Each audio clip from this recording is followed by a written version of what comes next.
নমস্কার বন্ধুরা, গুঞ্জার রান্নাঘরে সবাইকে স্বাগত। আজকে চলে এসেছি আর একটা নতুন রান্না নিয়ে। আজকে তৈরি করে দেখাবো পনির বাটার মশলা। রুটি, পরোটা, নানের সাথে এটা খুবই ভালো লাগে খেতে। বানানো খুবই সহজ, দেখে নিই কেমন করে আমি এটা বানিয়েছি।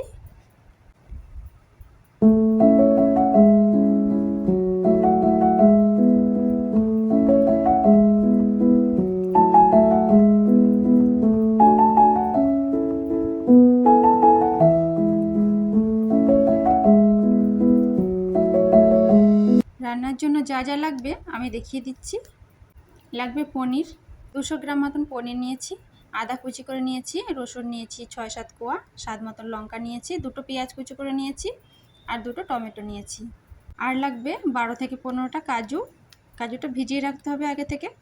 এবার আমি মশলাগুলো বেটে নেব। এতে দিয়ে দিয়েছি পেঁয়াজ, রসুন, আদা আর দিচ্ছি কাঁচা লঙ্কা। মিহি করে বেটে নিয়েছি। এটা একটা অন্য পাত্রে এবার ঢেলে রেখে দিচ্ছি। ওই মিক্সির বাটিতেই আমি নিয়ে নেব টমেটো,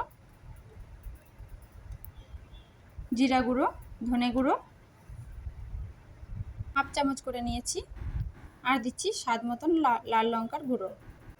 আগে আমি কাঁচা লঙ্কা দিয়েছি, লঙ্কাটা একটু বুঝে দিতে হবে। মধ্যে আমি কাজুগুলো দিয়ে দিয়েছি, কাজুটা দিয়েও আমি মিহি করে বেটে নেব। মিহি করে বেটে নেওয়া হয়ে গেছে। একটা কড়াই বসিয়ে দিয়েছি, তার মধ্যে দিয়ে দিলাম 2 টেবিল স্পুন মতন বাটার। বাটারটা একটু গলে গেলে এর মধ্যে দিয়ে দেবো আমি পনিরের টুকরোগুলো। পনিরগুলো ছোটো ছোটো করে কেটে নিয়েছি ডুমো ডুমো করে। পনিরটা আলতো করে ভেজে নিতে হবে, নাহলে কিন্তু এটা ভেঙে যেতে পারে। এর মধ্যে সামান্য একটু নুন দিয়ে দিয়েছি, নুন দিয়ে ভেজে নেব। পনিরগুলো ভাজা হয়ে গেছে, এবার একটা তুলে নিচ্ছি অন্য একটা বাসনে।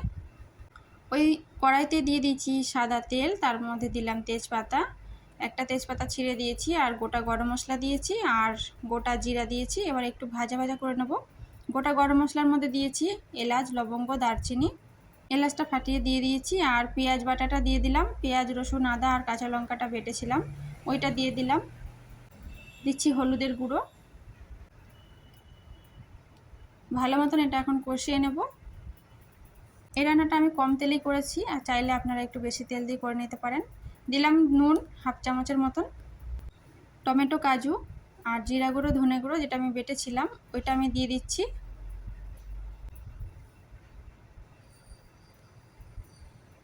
আবার ওইটা ভালো করে কষিয়ে নিচ্ছি। কড়াইতে লেগে গেলে একটু জল দিয়ে দিতে হবে। দিচ্ছি স্বাদ মতন চিনি। এটা কিন্তু কষে এসেছে, সাইড দিয়ে তেল ছাড়তে শুরু করেছে। এখন আমি দিয়ে দিচ্ছি সামান্য একটু জল, হাফ কাপ মতন জল দিয়ে দিয়েছি। জলটা ফুটতে শুরু করেছে।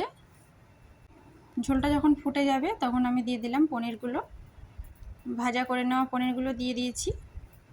এবারে আমি একটু নাড়াচাড়া করে এটা মিশিয়ে নিয়ে ঢাকা দিয়ে দেব। বেশিক্ষণ ধরে এটা রান্না করার দরকার নেই। এটা আমি 5 মিনিট থেকে 7 মিনিট মতন ঢাকা দিয়ে রেখে ঢাকনাটা খুলে নিয়েছি। রান্নাটা হয়ে গেছে। এর থেকে বেশি আর ঝোলটা শুকাবো না। এবার আমি দিয়ে দিচ্ছি কাসুরি মেথি পাতা। একটু হাতে ঘষে নিয়ে এটা দিয়ে দিলাম। তারপর আমি একটু নাড়াচাড়া করে নিচ্ছি। রেডি হয়ে গেল। আর রান্নাটা আমি একা করে নিই, এটা করার সময় আমার ঘরের লোকও আমার সাথে ছিল। তো আমি এখন একটা বাসনে বেড়ে নিচ্ছি। যারা নতুন নতুন রান্না শিখছেন আশা করি তাদের এই রান্নাটা কাজে আসবে।